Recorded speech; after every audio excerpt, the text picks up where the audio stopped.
One thing I did want to just touch on is the Republicans themselves and the fact that they're so, well, with Mitt Romney aside with that impassioned speech, that they're so lockstep in with him. And what I find fascinating is that I'm not imagining how you could get into a situation where you're so convinced and so fearful of a base of voters that you literally compromise every single thing that you claim that you're there for to support this.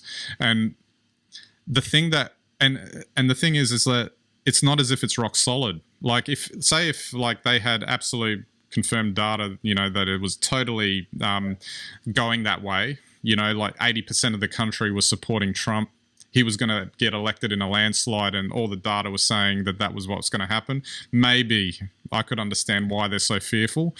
But he got elected with a very thin sliver of votes, and it would just take a minor pendulum swing in the other direction to toss him out.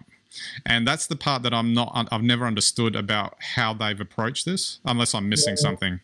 Oh, well, I agree with you, but I think the answer is quite obvious. The Democrats have done themselves, and this is an external observer. Obviously, I'm not American. I've just watched, but the Democrats have done themselves no services, as we'll talk about in a minute.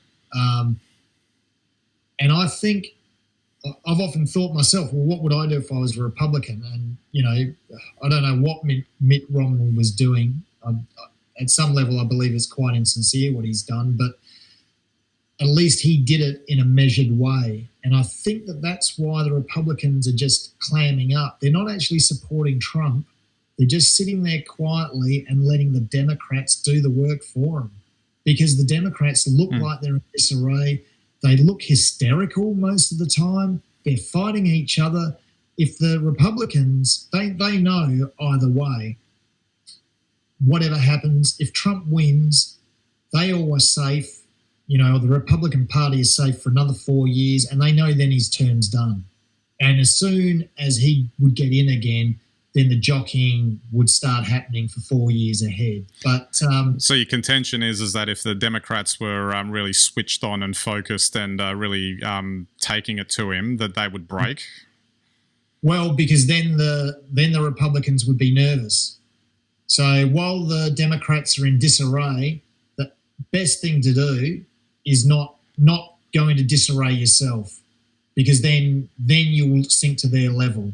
So it's the Democrats have been probably one of the most undisciplined political parties in terms of behaviour that I've ever seen. They've just been, to the outside world, it just looks like they've been screaming at Trump for 4 years. It's not a good look. No, it's not. Although I would argue too that it's not a good look on the Republican side, because this thing will turn one way or another at some point, and it will reflect badly on them if it goes the other way at some point. That's an interesting point. You might be right. I still am of the belief that whatever happens in the future, we saw it happen with Barack Obama, the second term, maybe year one of that something happens, but then after that, then it's all the Republicans having their next crack. And I reckon that there are already really strong groups that are hiding. No question they're hiding behind Trump, and no question that their quietness is a tacit acceptance of what Trump is doing. So I'm not suggesting for a second that what they're doing is right, but from a political purpose, it's the right thing to do. If the opposition are screaming and fighting themselves, let them put on a show. Yep. And then you do all your stabbing and moving quietly in the background.